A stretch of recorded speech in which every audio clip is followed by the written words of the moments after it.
विद्यार्थियों, आज अपन अपर्दन चक्कर की संकल्पना के बारे में अध्ययन करेंगे।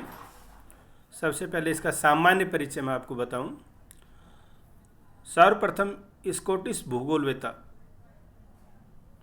जेम्स हटन ने 1785 में भूविज्ञान क्षेत्र में चक्रीय पद्धति का अवलोकन किया था। उनका कहना था, न तो आदि का कोई लक्षण है और न अंत का कोई भविष्य।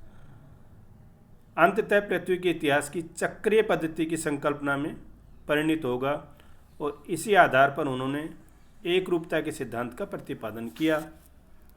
आगे चलकर अमेरिकी विद्वान विलियम मॉरिस डेविस ने अपर्दन चक्र की संकल्पना का प्रतिपादन 1899 में किया। डेविस के अनुसार किसी भी स्थलाकृति का निर्माण तथा विकास ऐतिहासिक क्रम में होता है, जिसके अंतर्गत उसे कई अवस्थाओं से होकर गुजरना पड़ता है। पृथ्वी की सतह पर बच्चों दो तरह के बल काम करते हैं, एक अंतर्जात बल और एक बहिर्जात बल। अंतर्जात बल विषमता स्थापित करते हैं और बहिर्जात बल समता स्थापित करते हैं। अंतर्जात बल में पटल विरूपणी बल, ज्वालामुखी क्रिया, भूकंप आदि पृथ्वी के अंदर से उत्पन्न होते हैं तथा धरातल पर विषमताओं का सर्जन करते हैं। अंतर्जाल बलों द्वारा धरातल पर विषमताओं का आविर्भाव दो रूपों में होता है। पहला, उत्थान द्वारा पर्वत, पठार और पहाड़ियों का निर्माण होता है तथा दूसरा, अवतरण द्वारा झील गड्ढों का निर्माण होता है। इसी प्रकार बहिर्जात बल, जिसमें नदी या बहता हुआ जल, सागरीय तरंग, हिमानी, परिहिमानी पवन आदि प्रमुख हैं, जो समतल स्थापित करते हैं। डेविस महोदय ने जो अपर्दन चक्र है उसका नाम बदल करके भौगोलिक चक्र का नाम दिया। डेविस ने के इस शब्द की आलोचना वाल्टर पैंक ने सबसे पहले की। इन्होंने अपर्दन चक्र की मूल बात को स्वीकार किया, परंतु डेविस द्वारा प्रतिपादित भौगोलिक चक्र को अस्वीकार किया था। नए अपर्दन चक्र का प्रतिपादन किया। डेविस के भौगोलिक चक्र के बाद प्रत्येक प्रक्रम अपर्दन के कारक जैसे नदी, भूमिगत जल, सागरीय जल, हिमानी, परिहिमानी पवन आदि के साथ चक्रीय अवस्था के अवलोकन का प्रारंभ हो गया था। डेविस ने 1905 में सूक्ष्म प्रदेशों में सूक्ष्म अपर्दन चक्र की संकल्पना का प्रतिपादन किया। अब बेटे हम डेविस के भौगोलिक चक्र के बारे में विस्तृत अध्ययन करेंगे।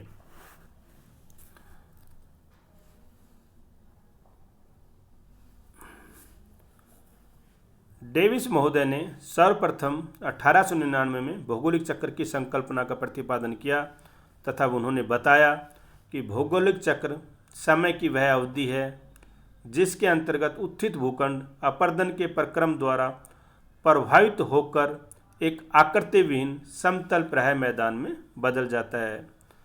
इस तरह डेविस ने स्थल रूपों के विकास में चक्रीय पद्धति का अवलोकन ऐतिहासिक परिवेश में किया।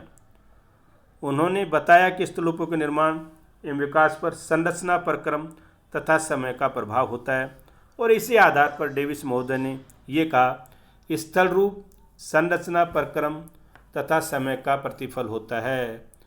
ये landscape is a function of structure, process and time.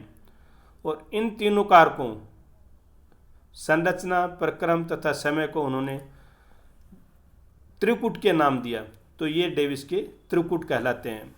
अब डेविस के अपर्दन चक्र में उत्थान तथा अपर्दन की क्रिया। डेविस का अपर्दन चक्र स्थलखंड में उत्थान के साथ प्रारंभ होता है। उनके अनुसार उत्थान की अवधि छोटी होती है तथा जब तक उत्थान चलता रहता है अपर्दन प्रारंभ नहीं होता, परंतु जैसे ही उत्थान समाप्त हो जाता है अपर्दन शुरू हो जाता है। इस तरह उत्थान तथा अपर्दन कभी साथ साथ नहीं चलते।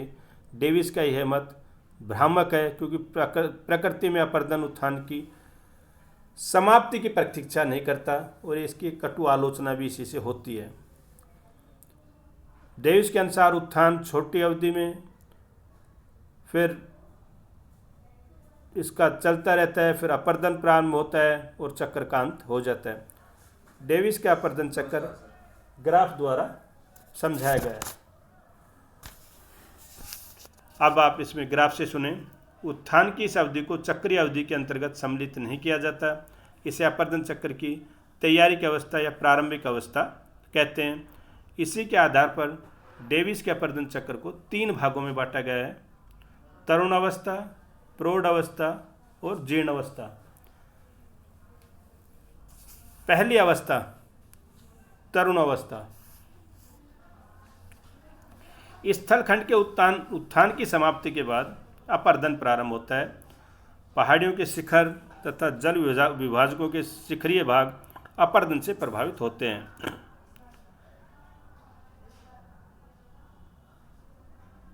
क्योंकि प्रारंभ में सरिताएं छोटी छोटी दूर तक होती हैं, इन लघु सरिताओं में शीर्षवर्ती अपर्दन होता है, जिस कारण उनकी लंबाई निरंतर बढ़ती जाती है और इस प्रक्रिया को सरिता दीर्घाकरण भी कहते हैं। डेविस ने इस तरुण अवस्था में 4 बातें समझाई। निरपेक्ष उच्चावच स्थिर रहता है क्योंकि पार्श्विक अपर्दन नगण्य होता है। सेकंड, घाटी के लगातार लंबवत अपर्दन तथा ऊपरी भाग के न्यूनतम अपर्दन के कारण सापेक्षिक उच्चावच में निरंतर वृद्धि होती है। तीसरा, घाटियों का आकार वी होता है जिसके पार्श्व भाग उत्तल ढाल वाले होते हैं। इस तरह गार्ज तथा कैनियन का निर्माण होता है। सर्वप्रथम ये नदियों की जो प्रारंभिक अवस्था है, ये नदी तलस्थ अपर्दन अधिक करती हैं, पार्श्विक अपर्दन कम करती हैं। तो सबसे पहले वी आकार की घाटी बनती है, फिर उसका विस्तृत रूप होकर गार्ज, और फिर और ज़्यादा विस्तृत रूप होने पर कैनियन का निर्माण होता है। फोर्थ, नदियों की अनुदैर्घ्य परिस्थितिका में उछलिकाएँ तथा जल प्रपात होते हैं जो समय के साथ तरुणावस्था के अंत में समाप्त हो जाते हैं। सेकंड, प्रौढ़ अवस्था। प्रौढ़ अवस्था के प्रारंभ होते ही पार्श्विक अपर्दन प्रारंभ हो जाता है, अर्थात घाटियों की चौड़ाई बढ़ने लगती है। इस प्रक्रिया को घाटी का चौड़ा होना भी कहते हैं। अधिकांश सरिताएं अपर्दन के आधार तल के अनुरूप परिणमित हो जाती हैं और घाटी का गहरा होना निहायत कम हो जाता है। पहाड़ियों तथा जल विभाजकों के शिखरों का भी अपर्दन प्रारंभ हो जाता है। थर्ड स्टेज, जीर्ण अवस्था। जैसे ही निम्नवर्ती तथा लंबवत अपर्दन का स्थगन हो जाता है, जीर्ण अवस्था प्रारंभ हो जाती है, परंतु पार्श्विक अपर्दन तथा घाटी के चौड़े होने का कार्य अब भी जारी रहता है। जल विभाजकों के आकार में वृद्धि होती चली जाती है। परिणाम स्वरूप ऊपरी घाटी में तेजी से गिरावट आने लगती है, अर्थात निरपेक्ष उच्चावच तेजी से घटने लगता है। इस अवस्था में जलमार्ग का ढाल निहायत कम हो जाने के कारण गतिक ऊर्जा न्यूनतम हो जाती है, जिस कारण लंबवत अपर्दन या घाटी गर्तन नहीं हो पाता। निरपेक्ष तथा सापेक्ष उच्चावच दोनों न्यूनतम हो जाते हैं और लास्ट में इसी में संप्रदाय मैदान बन जाता है। लेकिन इस संप्रदाय मैदान वाले भाग में कुछ स्थलखंड काफ़ी कठोर होते हैं जिनका अपर्दन नहीं हो पाता। इनका नाम डेविस महोदय ने मोनोआर्नोक दिया था। डेविस के भौगोलिक चक्र का मूल्यांकन। डेविस के भौगोलिक चक्र को विश्व स्तर पर व्यापक समर्थन एवं ख्याति मिली थी। 1899 से लेकर 1950 तक इस सिद्धांत का नशा छाया सा रहा था। वर्तमान समय में भी सिद्धांत के आलोचकों की संख्या इतनी अधिक हो गई है कि समर्थक अल्पसंख्यक हो गए। तथापि आलोचक भी डेविस के उदाहरणों को अपन विवरणों से व्यक्त किए बिना नहीं रह पाते। इस सिद्धांत के प्रभावी पक्ष सुनिए। पहले, डेविस का मॉडल अत्यधिक सरल था और व्यवहार्य था, पहला। दूसरा, डेविस ने अपने मॉडल को सुसख्त